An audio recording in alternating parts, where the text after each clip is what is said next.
Powerful leaders, transforming brands and executive presence. Let's examine how a company recognizes employee contribution within its culture and how the office experience can make for a more proactive and engaged workforce.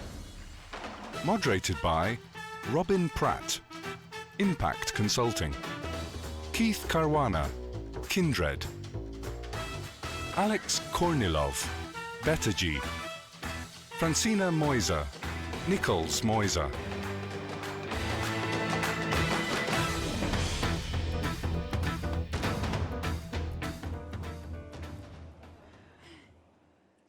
So there's nothing like change and surprises.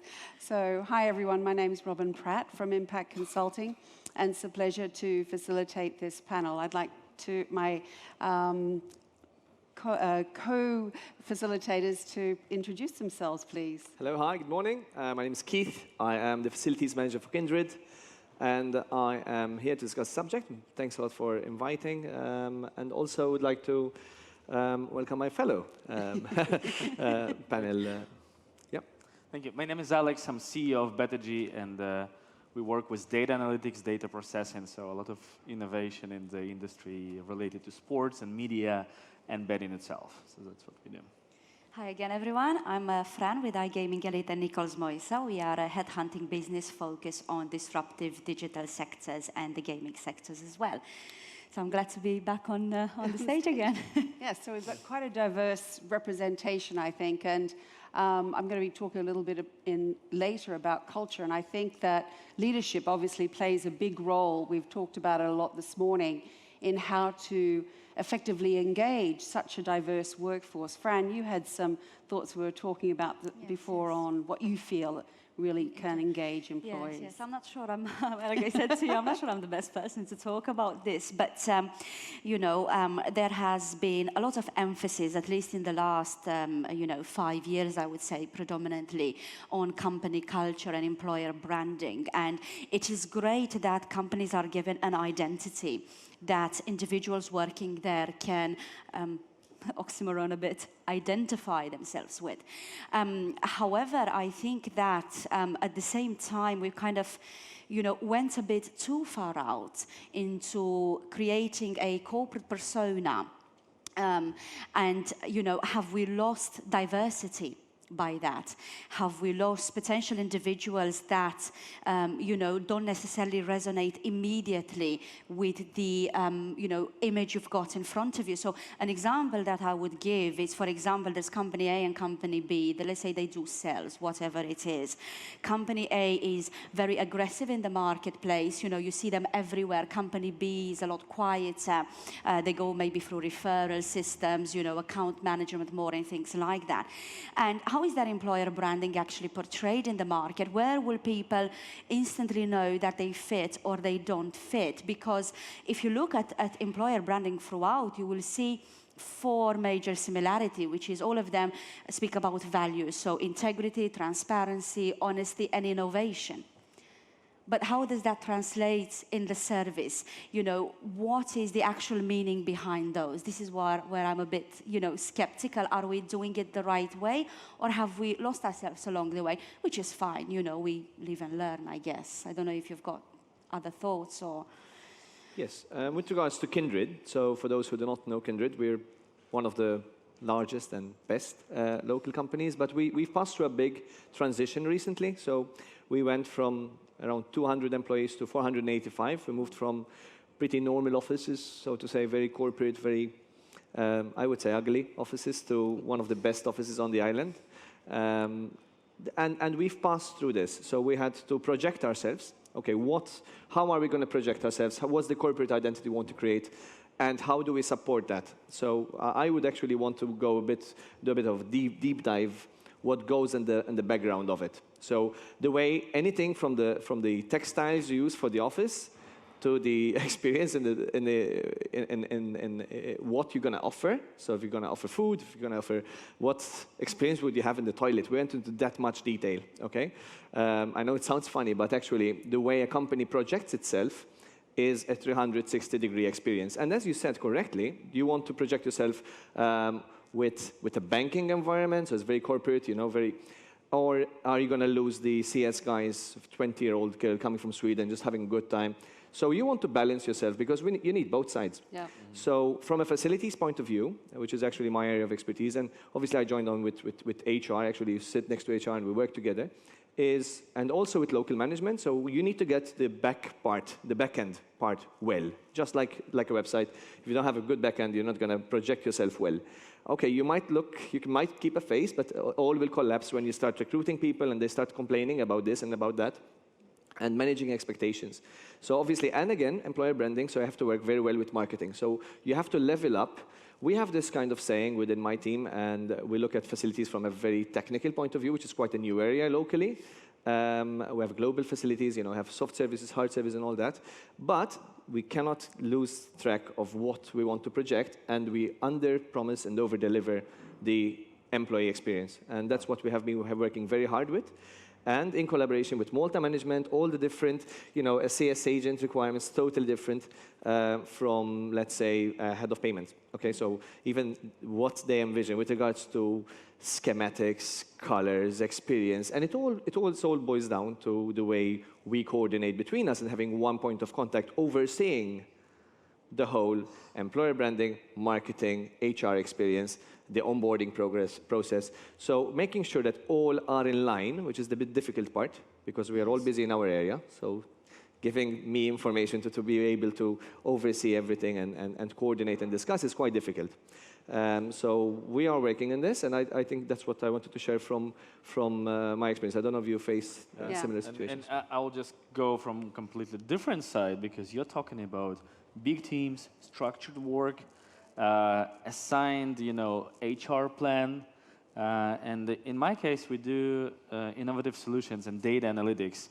And we work with small teams, highly entrepreneurial experience of every single person. There is no particular plan of inventing certain things. You just give the resources, you set the task, you don't know whether it will work or not. We run the various projects and products, and it's completely different experience, because in my case, I cannot compete with you for the facilities which you provide, for this over-delivery. I mean, mainly when I hire employees, the main asset which I have from my side is actually, okay, I'll give you table, chair, whatever you need, coffee, cookies, flexible working hours, because that's my way of, incentivizing people to come instead of your company to my company. And then the main thing, I'll give you an interesting project to work. Yeah. And that's my key component. And I remember the times when we had, financial trouble, so good times, bad times. But the key for people to stay were sometimes in the small offices, cramped, but interesting project drives people like nothing else. And it makes you, how to say, progress further. And it's so interesting to see, how it's different. Even though, I try to compete with you, okay, you can do this and that, and we try to build it, but it's completely different when you work on, outsource all, not the core, but you keep on the innovation inside the company. Yeah. So we've got an audience of HR professionals here. Fran, what would you say, from a HR perspective, when you think about the office environment? Because we've talked about open plan offices and virtual offices, and just from your experience, I what think, would you say the impact like I is? said, it depends a lot on the type of service, type of engagement that the company wants to have with its customer base. If I look, within our business, iGaming Elite and Nicholas Moisa, we went through changes. We went through being a bigger team to then being a small team, working remotely and things like that. Like you said, in a small team, change is imminent, and it's very difficult. It's very difficult to pinpoint that. Whereas, for example, at Kindred, they're a much more mature business, much better refined as well across the board. So when it comes to office experience in general, it depends a lot on at what stage the company is. Are they a startup, growing phase, restructuring phase, established phase? That's very important in terms of that. But then it's also, and I agree with Keith, what you said, and yourself as well, is different types of people that work in different areas, they will respond naturally to different setups. Like if I think traditionally in our industry in recruitment, there is open plan office. There will always be the exception of the rule. Like myself, put me in an open plan. Yep. not the best idea. I prefer, for example, to work alone in a room, and there will be a lot of people like that. But you have to then go after the majority, what creates a best atmosphere, and it's accepting differences. Whereas if you probably put a team of accountants in an open plan, they're probably not going to be very happy because they need to be quiet to focus on the numbers and so on. So it depends in what area of the business that we're focusing in, and I think it's very important that businesses recognize certain personality and character traits that come with individuals, how they best fit. But most importantly, to accept that, you can't please everyone. That doesn't exist. Exactly. But it's about creating an environment, at least that it's honest, where people learn about mistakes, and they can be transparent with one another as well.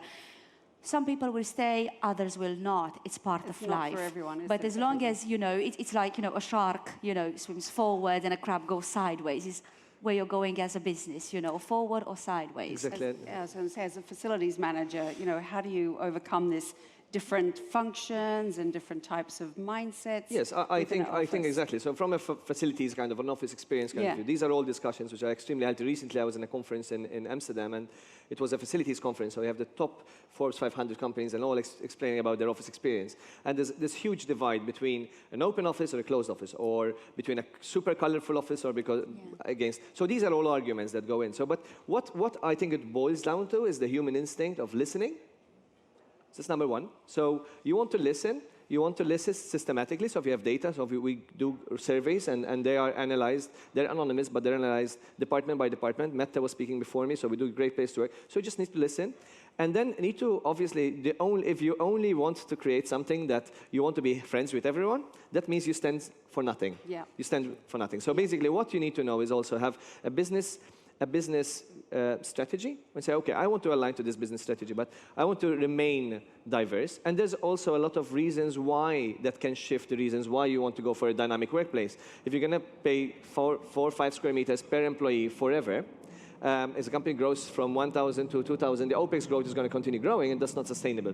So the benefits of having a dynamic working environment, which we're testing at the moment, is, okay, if I want to make a presentation and I want to inspire myself, I just need a nice office with a nice view. It doesn't need to have the best desk in the world. I just want to look at the sea and enjoy myself and inspire myself. But on the other hand, if I'm working on a €2 million contract, I want to stay in a room where it's focused and it's dark and my attention is over there. So that also provides other advantages. I think the biggest challenge I have as a facilities manager is actually making sure we communicate that across the company without excluding anyone, in the sense of the culture, the way. So maybe it could be a colorful poster on a video or a gamified way or through middle management. But at the same time, making sure that we align everyone to what the company wants to achieve. And that's becoming very difficult. And what you mentioned before, if you lose sight of an office of 10 people, irrelevant if you're managing 2,000 people, 5,000 people, if you stop the human element of basic concepts of listening, understanding, interpreting data, and have the human contact. Look in somebody's eyes and say, yeah, I understand you. I know your guys sitting next to you are a bit noisy, but we work in an open space. I can tell you what the office can deliver. Maybe we can work with a dynamic way and still achieve what we want. And unfortunately, the bigger you grow, unless you have a good ear, you can fall into that temptation. Yes. I think that productivity is an important part. It's one thing, I think someone said this morning, it's not about the bean bags and it's not about the Friday night drinks. That's nice, but how can you keep people engaged and productive?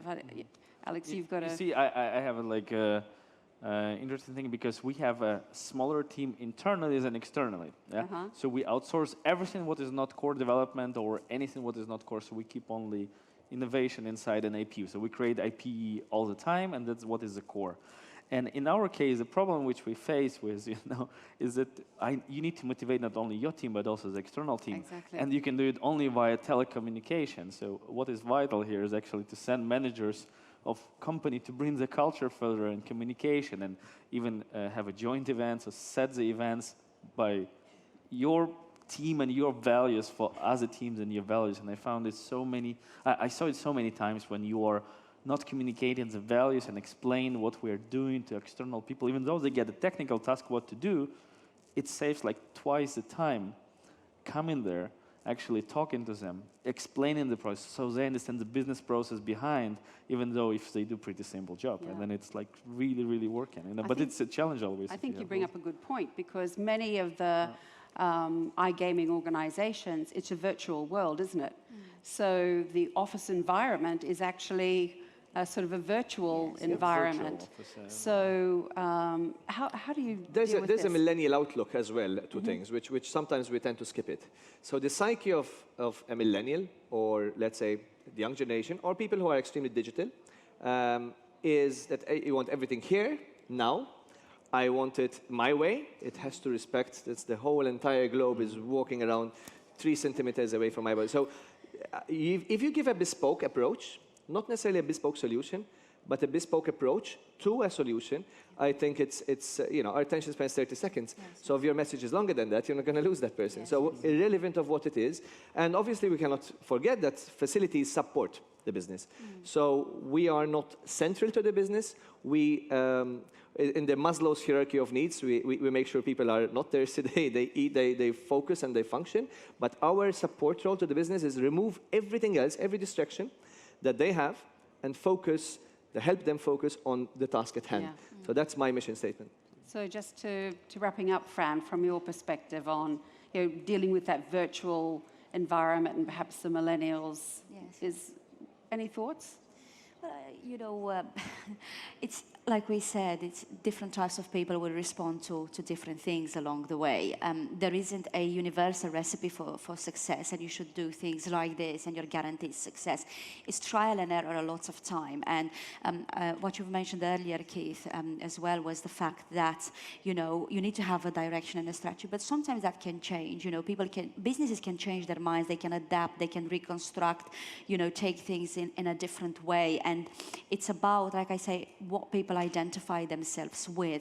We can create the most wonderful office space in the world with everything in it from a facilities point of view, from a project point of view, but it's like a relationship, you know, and I think that those are support functions, like we said, but then the part comes about, the belief system as to whether employees and the business are compatible or not. And if they're not, it's absolutely fine. There's a key for every lock. It doesn't need to be that business, that project, that person. It's absolutely fine with that. And I think that the more that we recognize that and promote that and open space for discussion, the better companies can function as well. Like, for example, the idea of open space was created because people were spending a lot of time at work.